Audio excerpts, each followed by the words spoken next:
Me and Jay, we feed the house, we fuck from morning till evening. She know they tire. Yeah, if we tire, we'll rest, we'll continue. Hello, my people. I greet everybody well. This one now na get Ada Universe TV. Hey, breeze don't blow. Foul nyash don't open. My people, make una follow me, share this video. Wahala be like Basiko. Shoo. Isoko girl. I don't marry. I be Isoko girl. We get tradition. We know they do this. My people, audio don't come out too. Audio don't come out too. Jamila, we una know we dey tweak. E dey tweak am well for Instagram.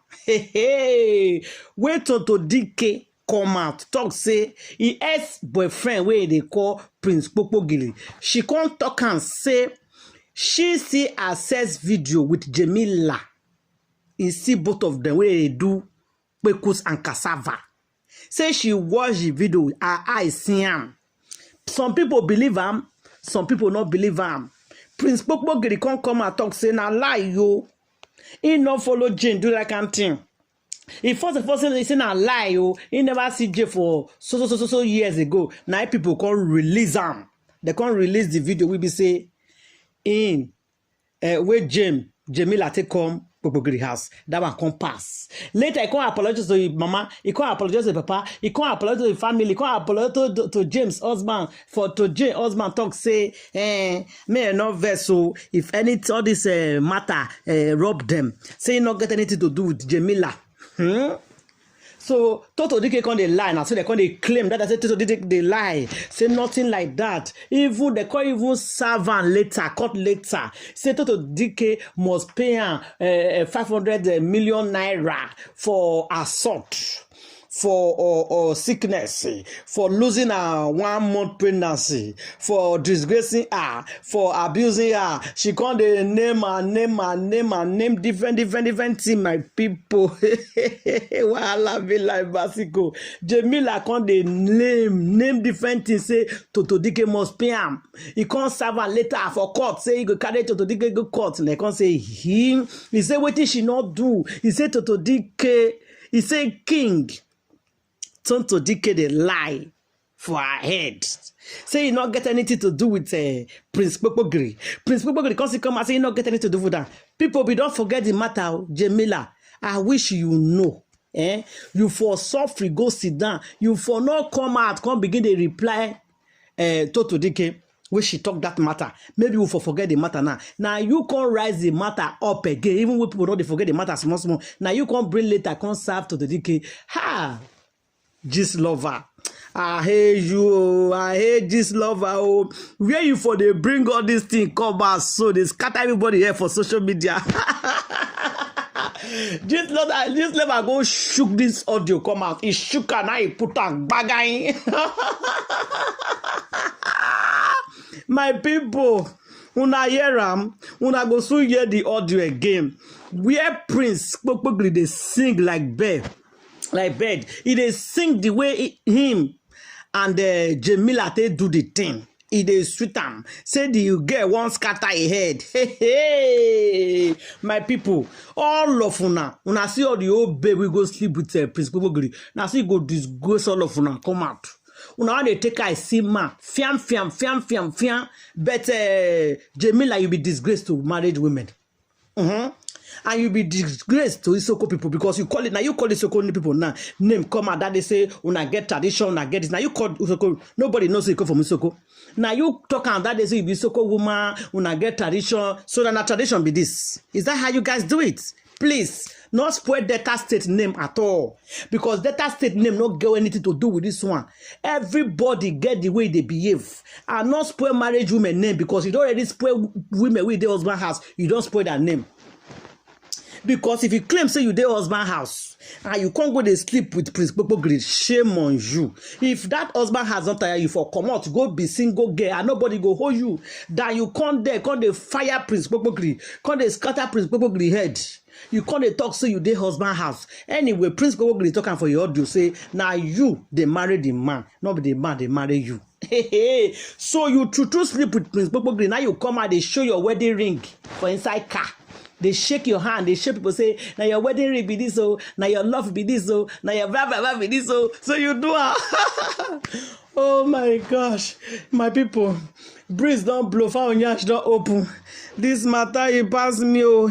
This matter, they serious. When they say, when I be serious, this one they serious. Toto Dike, your God always they protect you. Toto Dike, they tell you. You see, all your day your head, start day your head. Start day your head. Anybody we say they won't fight you now, so God go to help you, they expose them. God go to expect. I know some people not like you, but you be good person because everybody get your own life to live. The way some people think they hate people for nothing, they just they verse for Toto Dike for nothing. Toto Dike na be say, for me, the way I see Toto Dike, he never really find love. He Toto Dike is really see my way love her. All this thing go stop. But all this men we be say she they jam. Now she they love them, not be that they love her. So not be Toto Dike fault at all. And as that girl broke up with this Prince, it's good because God will come give her the person, we go love her pass anything. When I know say some husband and wife, the man go love the woman, no matter what the woman do, the man no go care. When I go see her very soon, God go bring person we go love Toto Dike like say tomorrow not day. For you, Jamila, Tuki, you dey sue Toto Dike, say Toto Dike make your one more pregnancy loss. Not be Toto Dike make a loss. Now the tricky you trick your pregnancy away. You tricky come out. You they say you so girl, you be from Delta State. Now so they do one for there. You open your full everywhere for social media, say the name of tricky. If your husband are in my teeth and our men go green that thing way they do. I beg my people make una enter house, make una go sleep. I beg you, I go play am now. Una go hear the audio by una self. Una go hear round na please. Make una not just come and say na another Jamie they talk because I know now. Una sabi support them where people with they support bad thing. Una go support and say maybe na another Jamila they talk. No, say another Jam now they talk, not be Jamila. My people make una forget that thing. We know say Prince Gbogbogbiri they talk about Jamila. Yes, now she they talk about. You go use the man to the sing am. All of una we be say na don't carry kpekus go give her make it do. See and now.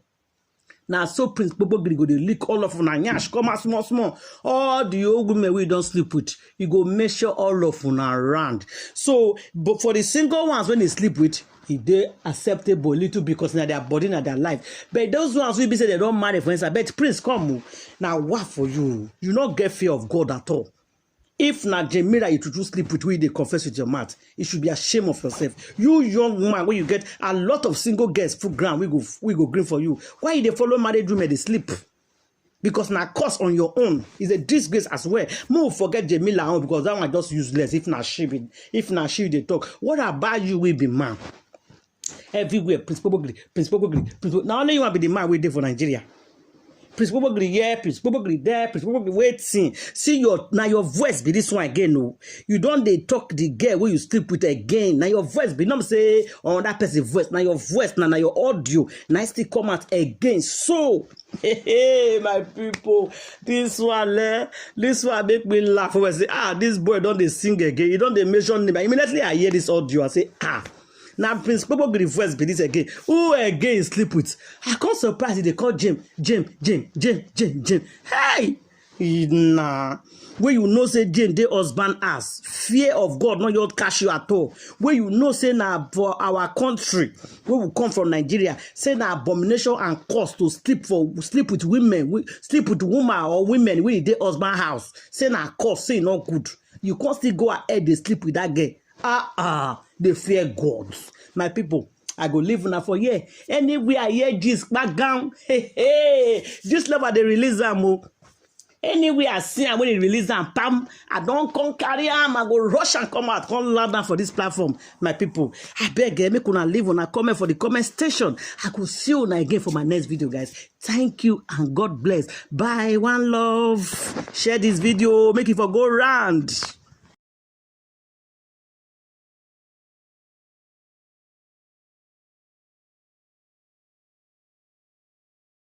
as we don't date stay rich. Each time I think of my prick the race, I dey get I dey get strong erection. Yeah, and the girl don't do dirty sex, different kind of sex. When we say she tell me say Prince, the fuck where you don't fuck me, my husband for 9 years, where they did, she never fuck me like that. Yeah. Me and Jay, we feed the house, we fuck from morning till evening. She know they tire. Yeah, if we tire, we'll rest, we'll continue. Nah. Please fear me. Now she married the guy now, not be the guy married.